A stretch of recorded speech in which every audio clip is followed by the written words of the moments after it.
Hi everybody, I'm Stacy. Welcome to my channel. If you're new here, welcome in. If you're coming back, I'm so glad to have you. I think I forgot to say I'm a registered nurse, but that's what this is about, my life in scrubs. I would ask that if you like what you see here, then you like, subscribe, and follow for more. I was talking a little bit about being in a managerial role. Let's talk about staying organized in that role and learning how to make a list and stay on track and learning to accept that you're not ever going to be finished with your list. It's very rare. I think I'm a perfectionist and I want to get everything done. And it's overwhelming sometimes the amount of things that you become inundated with during your day when you're in a managing position or role. You have a lot of expectations on you, and some days you will spend your whole day trying to fill in the holes where the schedule is empty. And I feel like that is the most time-consuming piece of being a manager, is making sure that the needs of the patients are met by making sure that you have enough staff to cover those needs. And some days I'm better than others at that particular thing. So I am trying to always figure out what my groove is, how to start my day, how to get through my week. I have a process. We have IDG on Wednesdays in the current place where I work. Some places it's Tuesday, some places Thursday. It's all dependent on your company. The main thing is I have to get set up for that at the beginning of the week. I need to look at those things. That's one of the things that I do on Mondays, is look at IDG. I need to make sure that my nurses have done their recertification visits, that face-to-faces have occurred, and that notes are in. And sometimes that can be really challenging to do, because I find that I am really struggling to learn that particular thing and make sure that it happens correctly. So when you are doing a position such as mine, you have to be following those recertification visits and make sure that they're happening in the time frame that they should happen, and make sure that they're happening in a timely manner, because we don't want to be saying that someone doesn't qualify for hospice on their last day of their benefit period, right? Because then we don't get to recertify them, and that's a whole other conversation. But I have been struggling with learning that groove of things. And so I feel like I'm getting a little bit better at figuring it out and finding where I need to catch things before it's too late. The other thing that I do on Mondays is review the weekend notes, because a lot of things happen over the weekend. So I run the reports that I need to run, and thankfully we have a lot of moving parts in the company that I work for, and there's a lot of reports that come to me without much effort. So one of the things that we utilize in hospice is something called the Muse program, and it's an AI program that predicts that a person may be becoming active in their dying process, or declining further, or progressing in their disease process and heading toward that dying process. So I have learned a lot about that as well. I think when I first took on a managerial role about a year ago, that I was really intimidated by all of the things that I was going to need to learn. One of the things that I also need to do on Mondays is look at my schedule for the week, get through all those emails. I am terrible about reading emails. I'm not even going to lie. And there's so many emails that come through. It tends to happen that you'll get an email and 10 others will come after it, and you maybe don't see that initial email that came to you because maybe you have 30 emails that came after it. And so it's really important to review your emails throughout the day and make sure that you're addressing those things as they're coming up. We also use Teams. I've worked in companies where we use, well, now I can't even think of other systems that we've used, but we use Microsoft Teams the most in where I am, and I have used other systems where you are doing team meetings and things like that. There are a lot of meetings that occur when you're at a managerial level. We have meetings about regulations. We have meetings about state surveys. We have meetings about Medicare. We have meetings about, things that are coming down the pipeline. We have meetings about admissions. We have meetings about meetings about meetings. And so it's really important to try to figure out how to set yourself up for the best success, because in addition to all those meetings and emails and messages that come through, you are also looking at the schedules of your team members and making sure that their productivity is where it needs to be, that they're seeing patients, and that one person isn't overwhelmed while another person's maybe sitting at home waiting for a phone call. Because the thing about working in home hospice is that there are days whenever you're going to get done early and you have time to sit and do things like your IDG notes or reviewing medications that maybe need to be discontinued or making phone calls. You have some times where you have extra time in your day. And the thing is, during those extra times, I used to sometimes say, hey, is there anything I can help with, to my manager? Is there anybody that needs me to cover a couple of visits because I'm done? And maybe it's 1:30 in the afternoon and I work till 5. So I need to prove that I am using my time and helping where I can help as well in the field. But so I'm looking at schedules. I am looking at, we have a stand up and stand down report that goes out each day. I have a on-call schedule that I'm constantly looking at.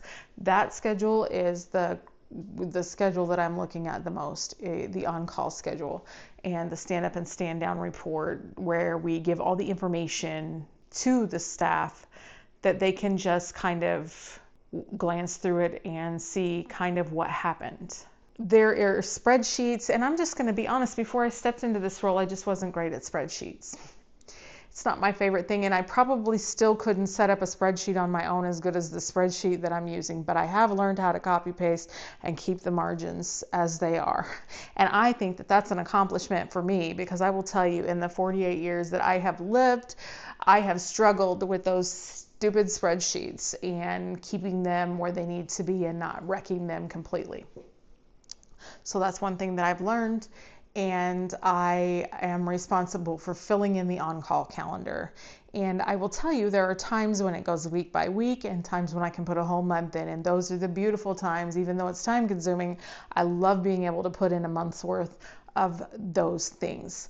I am responsible for filling in certain portions of spreadsheets that the DCO, or Director of Clinical Operations, is overseeing, but I have my pieces to do too. And I feel like that's always the thing that gets put on the back burner. There's some of those spreadsheets that I should be doing. I facilitate IDG with the doctor, the social workers, and the RN case managers, and the chaplain, and our volunteers. So I am the person that tries, I'm like the MC. That's what I am in that meeting. And I am sharing my screen, and I am scrolling through the things and finding what the doctor needs live in real time. And also talking to my team members about who is going to possibly not recertify. Is there anybody that I need to go out and see with them? I am planning for times of the day when I can talk to my staff members to make sure that their needs are met and that I am seeing where they're at. I've worked for companies that they didn't do this, where they pull you in and have a conversation with you. Maybe they had a process for that and it was captured, but I feel like the company I work at really cares about the employee, and they are really focused on taking that information and utilizing it. Because one of the things that people feel is, if they tell you that something is wrong, it's not going to change it. But I think that we have opportunities in leadership roles to bring that to the attention of people that are higher than us to affect that change. And I think that that's a big responsibility when you're in a leadership role. What I have learned, though, is that all the list making and all the things, there are still things that are going to transfer from this week to next week, and it's a running list. There are things sometimes that you can't finish in the week because they're upcoming. And so I think it's really important that you take notes, that you find a system that helps you to stay on track with your tasks, and that you have a buddy system at work. Our business office manager and our director of clinical operations are really good at doing work time with me and keeping me on task whenever I get sidetracked on other tasks. They kind of sometimes help me to prioritize, and that is an area sometimes where I struggle personally, is in prioritizing what needs to be done right now and what can be pushed and what can't be pushed any further, because there comes a point where you can't push something any further, right? And I feel like I have been lucky to work with regional people who feel approachable. They don't feel like they're so far above us or like they haven't understood what we're dealing with. And I feel like in hospice, that seems to be the consensus. I think I've been really lucky to work for hospice companies who care about their employees and value them. Sometimes people just aren't going to feel valued no matter what efforts you make, but I think I've seen a lot of effort to show that companies are trying to retain their staff. I will tell you that that really is the ultimate goal, is to retain the staff that you have, because they have learned the systems, they have learned the processes, they know the policies, and they have the experience. You want those people to be running your machine, right? You want those people to be running your machine, and I think people don't always feel as valued as they could be. So I hope that I make people feel valued. You know, sometimes telling someone every day, thank you, thank you, thank you, comes off as generic even when we mean it. So I think that I've been lucky to work with people who make people feel valued and important in their role. And I think that that's critical. I think it's critical that you have the right team members working together to affect that feeling and that change in your immediate environment. Because we have policies, we have company things that we have to do, but we also have office culture. And that has been a big learning curve for me. And that can be a help or a hindrance, right? But the biggest thing that I have learned is that I do have to set up my day, and not just my day, but my week. I think it's so important that you look ahead each week, and sometimes even months ahead, and look at, what do I need to do? Is today a day I need to really focus on payroll? Is today a day I need to really focus on mileage? Is today a day that I really need to focus on getting my hopes locked and my HEBs? I lock those all the time daily. But I will tell you, these new hope assessments, sometimes you can't lock them, and so it's important to stay on top of that. Is today the day that I need to make appointments with my staff members to come and have a chat with me and see how they're doing and get that feedback? So I think you have to look at your month, but really you come in each week, you work from day to day, but you also are looking ahead at your week and seeing, what is my priority this week? What do I need to get done? And how do I get through this day by day? I think that that is how it works for me. I would love to hear how you do it. How do you keep your day organized? How do you keep your week organized? How do you keep all the things straight, like when to discharge, when we're going to do it in mission? I think I'm pretty good at understanding where to assign things at this point because I've learned my area, but I have really sometimes struggled about remembering to do something on the day that it's due. And so that is an area that I am focused on right now in improving.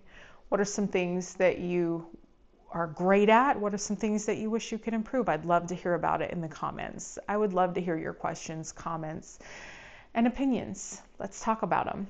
And if you like what you see here, then I ask that you like, subscribe, and follow for more. And I thank you so much for watching, and I hope to see you soon. Thank you for watching. Bye-bye.